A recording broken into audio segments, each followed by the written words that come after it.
guys, welcome back to another episode of Author Interviews with Jazz and Prose. Today we have the beautiful E.J. Jordan here with us today for her book Towels in Daegu. Is that how you pronounce it? Yes, Daegu. Daegu. Okay. All right. Well, if you want to start off by just telling us a little bit about the title and then the cover, and then we'll get into more about you. Sure. So Towels in Daegu. I was playing off of the phrase throwing in the towel when like you're done with something. And Daegu is a city in South Korea. It's the setting in which my story takes place. And so the characters on the cover is my main character, Darnell, and he is with one of the women he encounters while he is in Daegu. Okay. I love, because I was thinking, like, what do the towels represent? I'm like, is it, and my mind went several different places because I did read, like, the synopsis of the book. And I'm like, well, I'm going to have to ask that question. But I love that, throwing in the towels. I can't wait to read this book. And I have so many questions, but I'm going to jump in so that we can get to know a little bit about you first. So if you want to kind of just introduce yourself. Okay, sure. So I am E.J. Jordan. I am from New York. I currently reside in Ohio. I've been writing on and off for a long time. Started like elementary school. I remember being like at my desk, and on Fridays we'd have like free writing time, and I'd like write a story and then get up in front of the class and like read everybody my story. For me, I just loved sharing what I was able to create. For my classmates, I'm sure they were just happy to have a long story to like take up time.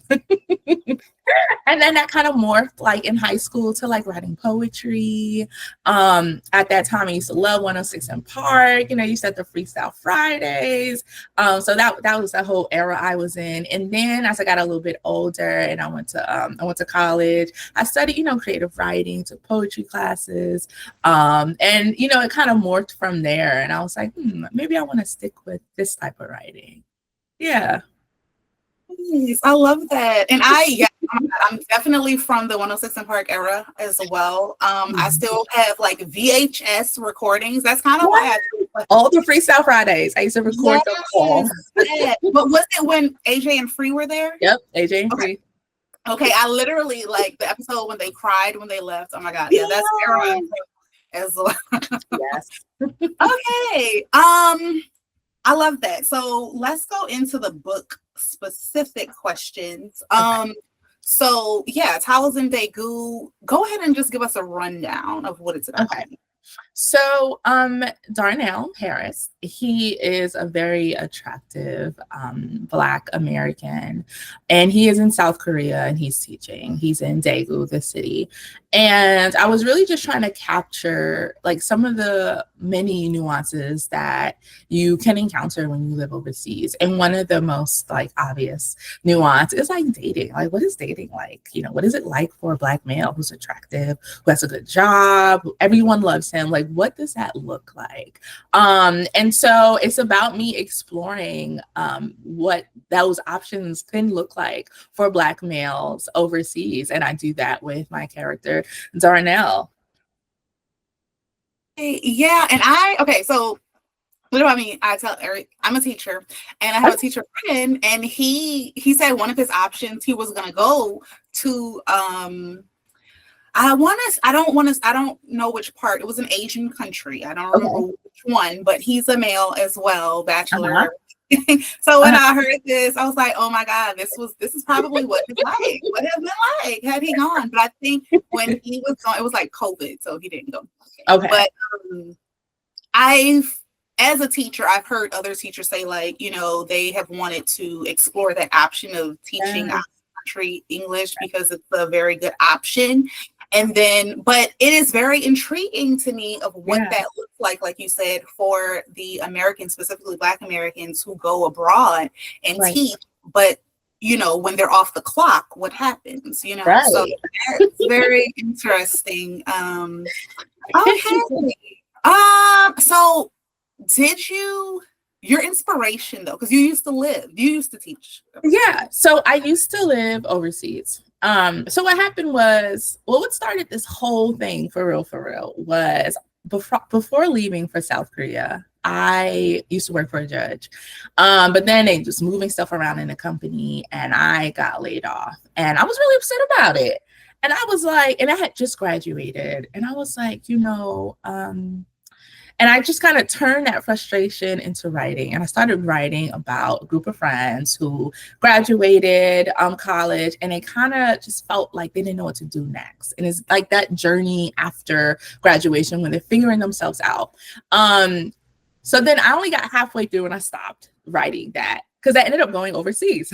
I heard about it over opportunity and I was like, you know what? I'm going to do that. I just got laid off. Like, that's what I'm going to do. So I go and I teach. I was there for 3 years. I left. I come back to the States. Then I go back for another like a year or so, year and a half. And then I come back. And when I come back, living life. And I'm like, I kind of miss the experiences I was having. And I turned to literature, right? If you can't go, you read, So, but then I'm looking for books and I don't really find the experiences I want to read about. So I'm like, you know what? Maybe I should just write and focus my attention on writing what I want to read. And so I just started writing stories about focus on like the Black experience abroad. Yeah, so that kind of just like inspired everything. And from thinking about that, I was like, you know what if I just focus all my writing on that? Like each series, they're like in another country. And I'll start with South Korea because that's what I know best because I lived there for a few years. And yeah. That's amazing. I feel like that's the beautiful part about being a writer. Traveling when you have those experiences and then in our culture, bringing that, because it's not a lot of people, as far as I know, it's not a lot of people doing that. So you can really dominate that market. So that's amazing and very interesting. And through that, I'm sure it'll inspire kids or whoever to say, oh, I didn't know that I could even do that option. Right. And that ultimately, that's the goal. Like, I want people to see themselves like in these places, in these countries, in front of the classroom, in another country, doing whatever in another country. Like, I want you to see yourself like doing stuff. Yeah. And then romance. So I've been, I'm a writer, but I've been doing some research and I saw that romance is like one of the top categories to write in or genre, to write in. And the fact that you're bringing that romance plus the teaching abroad, I think that's just amazing and beautiful. And it can bring like so many opportunities because a lot of people, I don't like the stereotypical books that a lot of people like, oh, the urban fiction. I don't like that. Literature is literature, I love that you're putting this out there because if we don't tell our story, then who else is going to? If there's only one narrative that's painted, that's all people are going to think that, so kudos to you. Thank you so much for thank you. putting it out there. Okay. So what was your process like for writing this? Did you have I don't know if you kept a diary when you were out there or was this like outline or what was your process like for writing Towels in Daegu?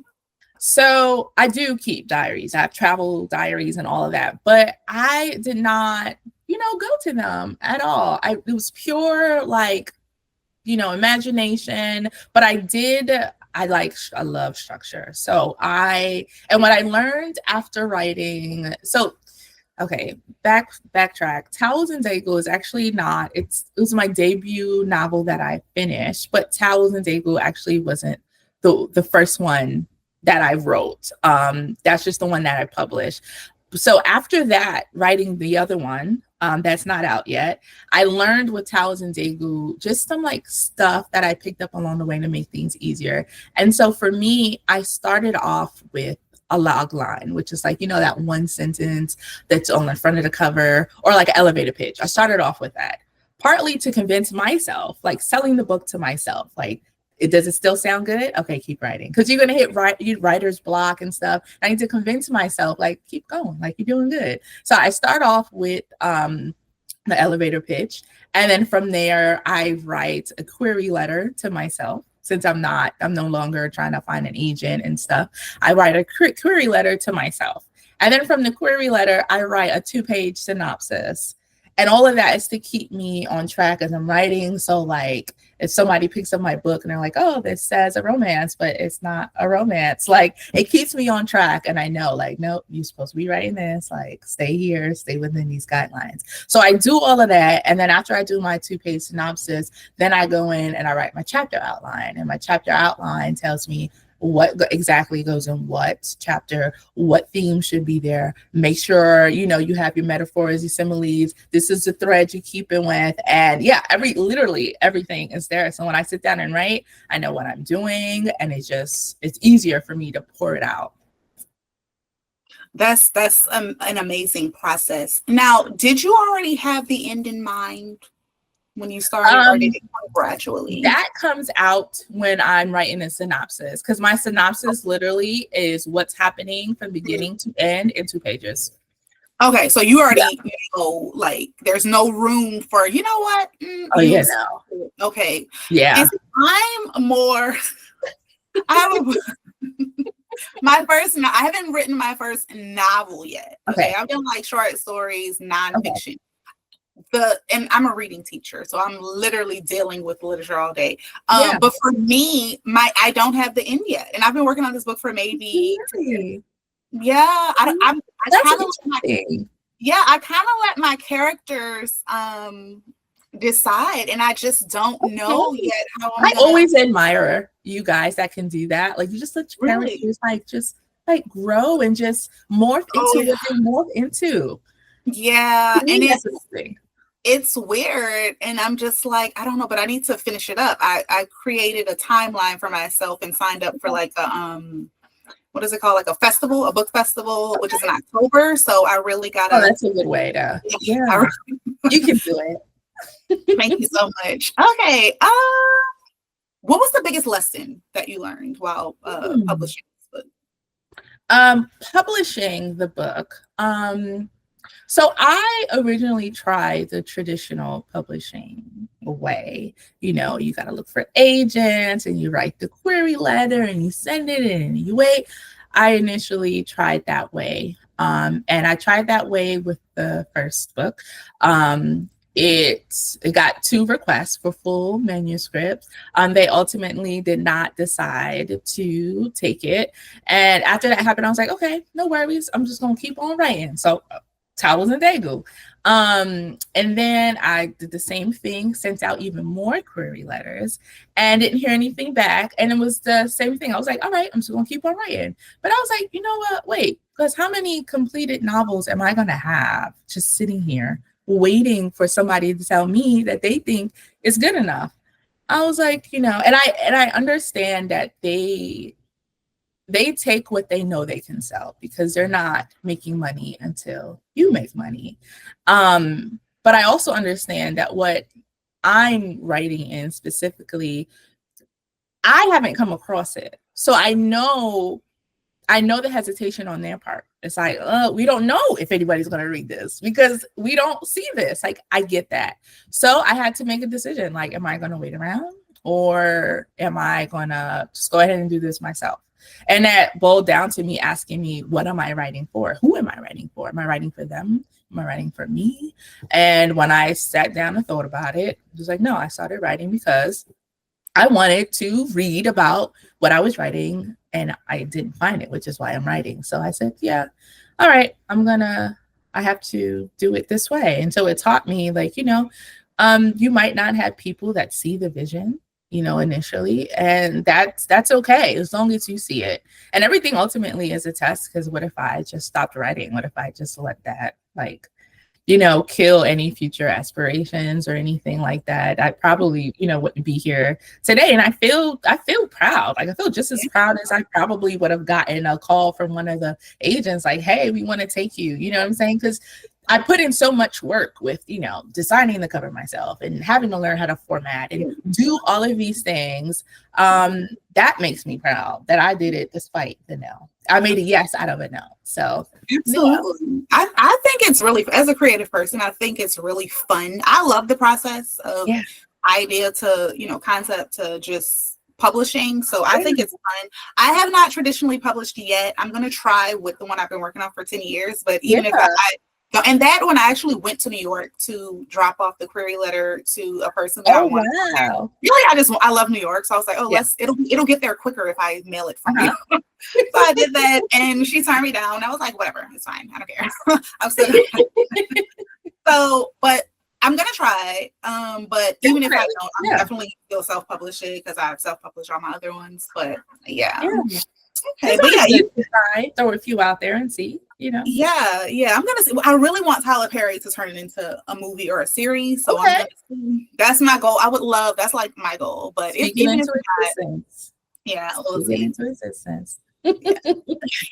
So, what advice would you have for someone who wants to get started? Like they've never written any book. They have the idea. They have a stack of notebooks, but they want to go about and start putting it into book format and then publishing. Do you have any advice? Yeah, I would say the first thing is if everything's written already and it's just sitting there, I would say definitely just start researching, like, okay, how to format a novel. That's what I had to do because, I didn't go the traditional route. And I was like, all right, I got to figure this out. And there was a really good resource I came across. His name was Creative Indie. And he, self-publishes all of his stuff and he does very well. And he's pretty much just showing you, like, how do you do it step by step? And that's what I did. I followed his videos. He walks you through literally everything from beginning to end. So I would say start researching. And there's a lot of different resources out there. You just have to find the one that speaks easiest to you. The most clear to you, and you use that as a stepping stone, and then once you do one, the others get so much easier. I would say. I'm sorry. I know I'm still new to the you go the little dance, but no, that's all it was. Because I've had other people who have published and they prefer self-publish and they prefer the contracting like somebody else. They just want to write. They don't want to do any of the other stuff, and they find people to go ahead and do it. But I am that type of person that I do everything myself as well. But I know there are people who's like, I just write the book. Even if I'm self-publishing, I'm honest with you. I was so close to getting to that point, being like, you know what, this is frustrating. Like he says it should take me 20 minutes and it's taking me a week. But when finances are tight, you are going to learn. And I'm happy I learned because now, what took me a week to do with Towels and Daegu, with my second novel, it took me 2 days. You know what I'm saying? So I can only imagine with the third, with the fourth, it's going to go so much faster. Absolutely. I completely agree. But it's definitely a learning process. And like you said, if you don't have the money, you're going to figure it out real quick. You are. Maybe not real quick, but you'll pause that video until you get it. Slow the speed, right? Yeah, exactly. Let me just pause that. Okay, I feel like we are at our trivia time. It is. Okay, so we're going to do a little trivia round. Okay, and it's basically a would you rather author's edition. Okay, so we're going to have you pick a number from 1 to 4. Okay, let's do 4. 4. Okay. Oh my, I don't know if it's like jinxed. Hold on. 1, 2, 3, 4. Okay. Let me read the question. So, would you rather be stuck in your book setting for a year or hang out with your villain for a day? Now, if you don't have a villain, just imagine you had a villain. Like, which? Okay. I'm gonna choose the setting because I used to live there, love the city, and it'll be nice to go back. So definitely the setting. That makes sense. You're okay. So I was saying it's jinx because like I do usually like multiple interviews in a day, and the last set that I did, everybody chose number 3 that day. And today, the other lady that I interviewed, she chose number 4 today. But your answer is different. You're the first person to say that you want to do the setting, but it makes sense for your story because it was nostalgic for you to do that. But everybody else chose the villain. Interesting. Yeah. Well, yeah, that makes sense. Well, we're at our closing slide. So, what is next for you, EJ Jordan? What do you have in the works? So, I am working on series. Each series will be in different countries. Right now, we are focusing on South Korea. So as we know, Towels and Daegu is out right now. What just came out was Platanos and Kimchi. Just dropped like last week. The ebook is available now. The paperback will be available like in a week, so it's really soon. And this is the second book in the series. It follows an Afro Latina from New York. Her name is Xiomara. She is feisty. She has a voice. She speaks her opinion, but she's craving a softer life. And so she left New York. She's in South Korea. She's in Daegu, and she has a chance encounter with a Korean man. She is having difficulties in her school. So you see a lot more of like what it looks like inside of a classroom, teacher interactions, student interactions. You see a lot more of that in this story because I'm focusing on different nuances here, where Darnell is more so like dating and all of that stuff. Here is like classroom drama, like teacher drama. So you get a different side here. And so, yeah, this is what's next after this. Yeah. There's probably two more novels in this series, and then we headed to Italy. Oh my God. I'm so excited. I love this. This is amazing. And I saw that and I was like, wait a minute, and I love how you're merging different cultures in this one. So you have the Afro-Latina. What country though, like for Afro-Latina? Is it she's Panamanian. Okay. And then he's Korean. Okay, Korean. And that's so interesting. And I love this, how you're, like you say, you're going into different nuances and different themes of what that looks like. Because so many people are curious, like, oh, if I want to travel, do teaching abroad, just for me, if I'm interested in something, I'm going to try to like soak up like any type of knowledge or experiences with it. So that is so cute. I love this. This is a cute. I'm really trying to keep it interesting for readers. Like, I don't want it to all be like dating this, dating that, like I want you to see like, all right, this is what it looks like at work. Yeah. Very realistic, but it's fun and it's romantic. Cute and it's traveling. I love it. All tied up in so much. Oh my God, I love this. Okay, well, you guys, Towels in Daegu is out now. And where can they find it? So right now I'm only on Amazon, but I am looking for other platforms. And also soon you guys will be able to buy directly from me, but I am looking for other platforms so that everybody can feel comfortable about where their money is going and stuff. Yeah, I am on Facebook, author EJ.